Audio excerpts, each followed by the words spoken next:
As we have observed, Joseph De Maistre was not one to shy away from controversy. During his stay in St. Petersburg, he wrote a number of letters addressed to a certain Russian aristocrat, in which he argued in defense of the Inquisition, or more precisely, in defense of the Catholic Church's role within the Inquisition. These were later edited and published in English under the title Letters on the Spanish Inquisition. The Inquisition is of course a Catholic institution established in the late Middle Ages for the purpose of combating heresy.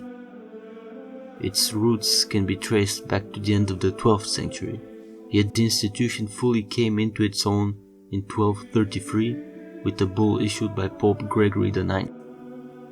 The immediate reason for the establishment of the Inquisition was the emergence of the Neo-Manichaean Cathar heresy in many parts of Europe. The Inquisition reached the height of its power and severity in Spain from the 15th century onwards. This is why De Maistre chose to focus his account on the Spanish Inquisition specifically. Here are some of the arguments that De Maistre made in defense of the Inquisition. Firstly, the Inquisition was not a purely ecclesiastical tribunal.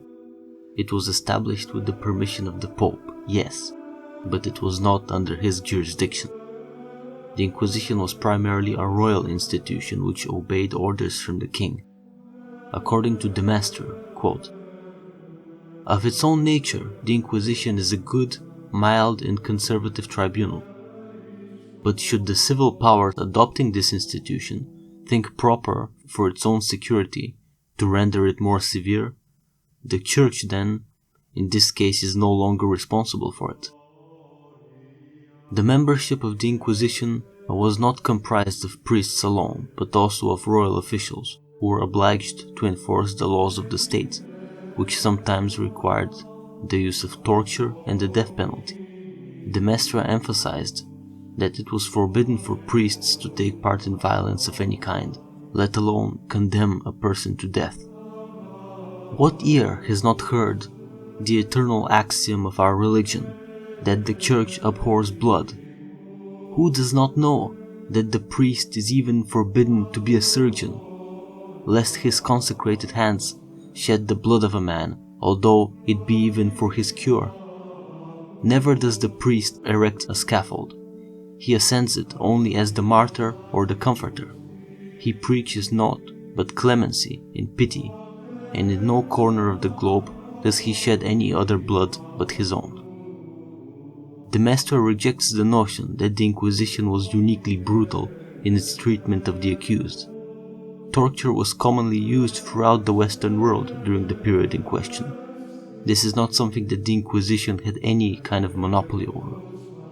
The tribunal rarely used torture methods, and when it did, it was only against actual criminals. Even in such cases, the priesthood usually asked for mitigation. According to De Maistre, the Inquisition was much more merciful than other authorities at the time, and prisoners generally preferred to be in the hands of the Inquisition than in those of the secular state. One example of this was that of the Knights Templar, who, while under arrest by King Philip the Fair, desperately and unsuccessfully petitioned to be tried by the Inquisition, knowing that if this happened, they would be spared the death penalty. De Maistre debunks the notion that the Inquisition, quote, enslaved the human mind, by pointing out how the height of that institution's power happened to coincide with what was the golden age of Spanish literature and culture. The greatest writers of Spain all published their works with the approval of the Holy Office. There were no limitations imposed upon science or artistic expression, but merely a suppression of anti-religious propaganda.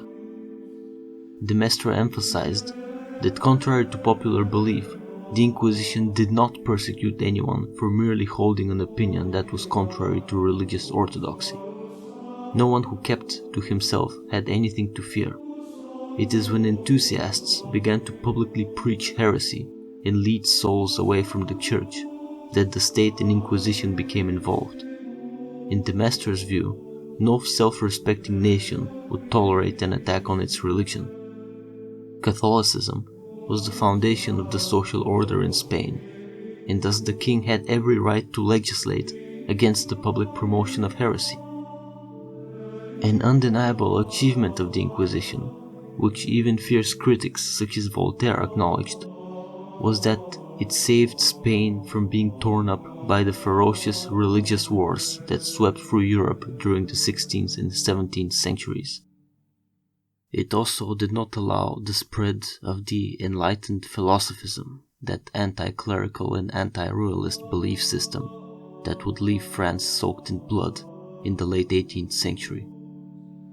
If you liked this video, feel free to read the full work, Letters on the Spanish Inquisition, which is available online at archive.org. It contains a variety of quotes, citations, and documents, as well as accounts of the Inquisition in action.